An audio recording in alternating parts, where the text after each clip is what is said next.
How's it going, everyone? It's time to review Fear of the Walking Dead, Season 2, Episode 5, titled Captive. Happy Mother's Day, everyone. Civil War happened this week, Marvel, man. In a few more weeks, X-Men Apocalypse. Wayward Pines is coming up this month. Preacher on AMC is coming up. Ride with Norman Reedus next month. At the end of the month, we have Scream Season 2. A lot of amazing things coming on, man. This summer, it's crazy. 3 more weeks and I graduate, and after that, well, I don't even know. So, who knows, man. We'll see what we'll do. I'll try to upgrade little things every now and then, of course. I've for the past 3 years, I could have had a job, but I've tried multiple times throughout the 3 years. Not easy. Not easy at all. I understand the struggle with everybody, so, yeah. Plus, I think it maybe help if I get my diploma. When I get my diploma in 3 weeks, so maybe it'll help a little bit. I don't know. Probably not. But either way, here we go. Fear the Walking Dead Season 2. I'm sorry for that. This is the first episode where it was just okay. Over the past 4 weeks, it's been either good or great. It's good. It's great.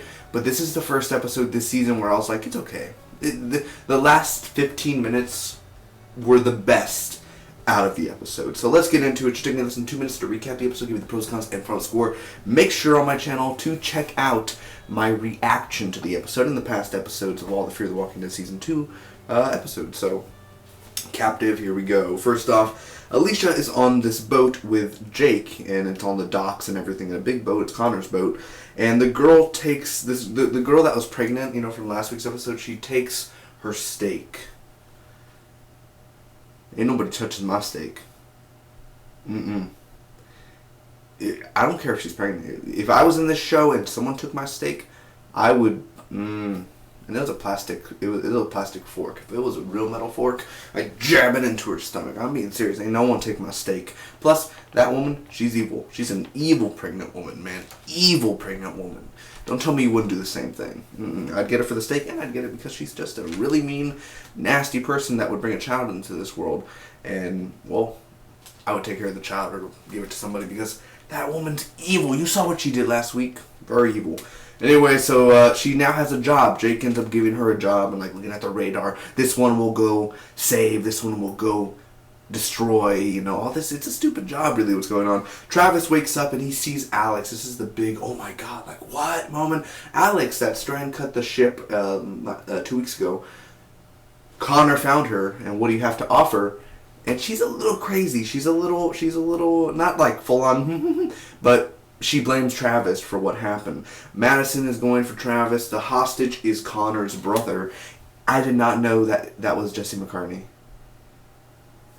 I did not know that. I found that out on Talking Dead. I was like, Jesse, man, I remember when I was a kid and he was such a big thing, dude.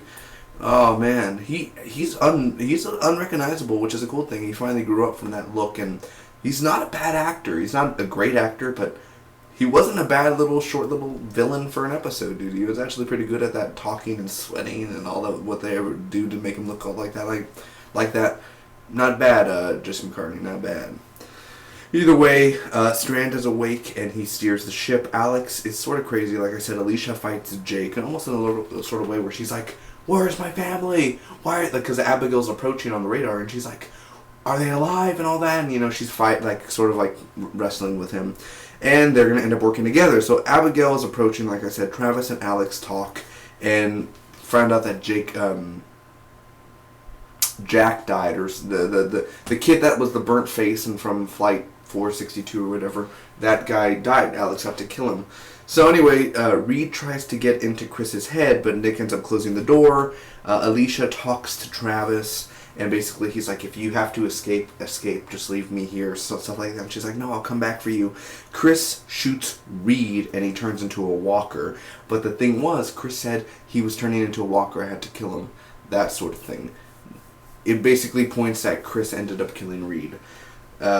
Execution style or on purpose. So anyway, they are going to do an exchange, Travis for Reed and all that. So Reed is given to Connor, and the thing is, he pulls the thing, and his brother, he's a walker, bites him in the arm. We don't know if Connor's dead or not, but I did like the way he got bit and everything, and there's this big old fight that goes on, which none of them have guns, which is kind of a weird weird little thing going on. I'm like, none of them have guns? Like, none of them brought guns to the exchange? Are you kidding me? There's not a sniper on the lookout or stuff like that? Okay, come on, Connor. Come on, I know you're smarter than that, bro. So anyway, Alicia ends up escaping, and Jack's kind of there, like, and, well, the rest of the crew goes back to the Abigail. We have Travis and Alicia back, and that's the episode. So what did I think about the captive so far, man? First off, the pros. I enjoyed the ending, and the last 15 minutes were, again, the best part of the episode. They were the most enjoyable, the most fun, and the most entertaining. Next up, Connor getting bit. That was one of my favorite scenes, because he looks and he's like, no! And, he gets a bit in his face and his beard, and that look, he looks like he'll be playing Steam or, like, playing Battlefield on the computer on PC. It was really cool, man. I really dig that. Now, I don't know if he's dead, but I'm pretty sure he's going to turn into a walker or die from the infection and all that sort of stuff, so I would say maybe not. Maybe, I don't know.